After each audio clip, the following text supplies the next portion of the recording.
Hello my peeps, this is Killen. So I've been working with and posting a bunch about this little guy, the OP1. Such a useful tool for sampling, sequencing, composing, just getting the creative juices flowing. I used to work pretty much 100% for my DAW, but this thing has rocked my world and changed the way that I think as a producer. I'd like to pay tribute to this beast and to you guys for watching my videos by starting a series where I go into each of the performance functions in the OP1. And I'm going to be calling it the OP1 Performance Function Series starting this video. Cool? So everyone already knows that you could use an arpeggio on a melodic instrument, on a pad, or if you really want to get weird, on drums. That's not what I did in this track. I actually used it on a Rhodes riff that I sampled.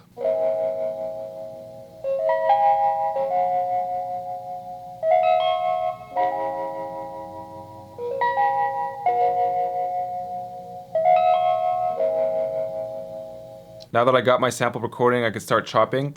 Strokes. I knew that if I was going to be using the arpeggiator, I would need simple chords, nothing too notey, or else it would just be too choppy. Holding it together in place.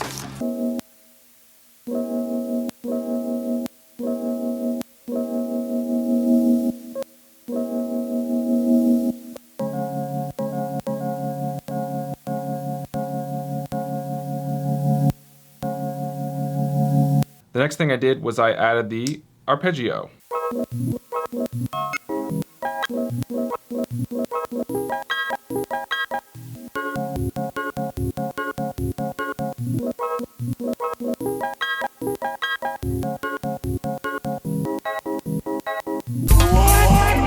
This riff almost came too easy to me. I immediately started thinking of dancehall rhythms. Just for the sake of this video though, let's go a little bit deeper and see what else we could do with this sample.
The first thing that came to mind after this keyboard pattern was a fat reggae bass line.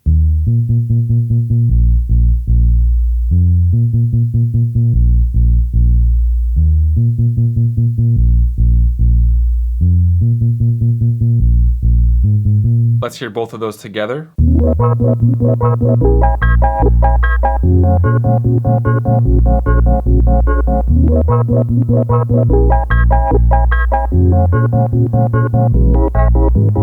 My go-to bass tone for most of my tracks is bass bass, just because it sounds the most like an electric bass. And there's definitely no synth bass in reggae. The next thing is the drums, and actually all the percussion sounds in this track are from my free sample pack, so I'm going to link that in the description below. I added a really simple kick and snare pattern in true dancehall fashion, so I put that on track 3.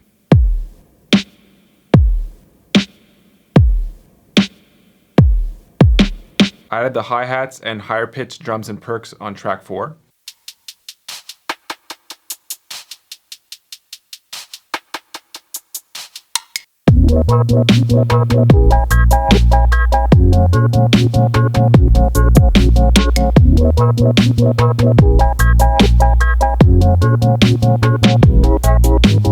I see a lot of people record all of their drums onto one track, which is totally cool, but I like to split them up just to have more control over the high-pitched and the lower-pitched stuff. That way I could do things like this.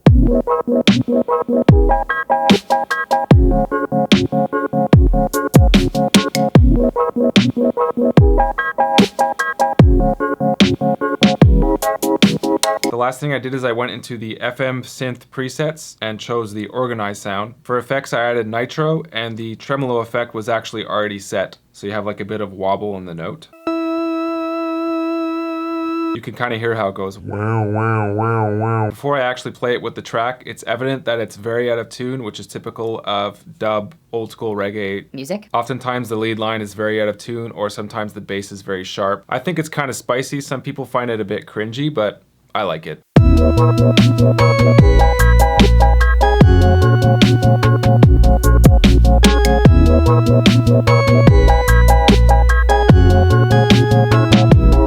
And that's it, peeps. That's how I made the beat. Before I go out with the full track, I just want to mention that I really love this community and I love making videos for you guys. Be sure to look out for my next Performance Function Series videos. Number 2 will be coming out next week, so stay tuned for that. Please comment, share, like, and subscribe. Show me some love. You could also follow me on Instagram to keep up with all my other things. Yeah, thanks for watching, and I'll see you peeps soon.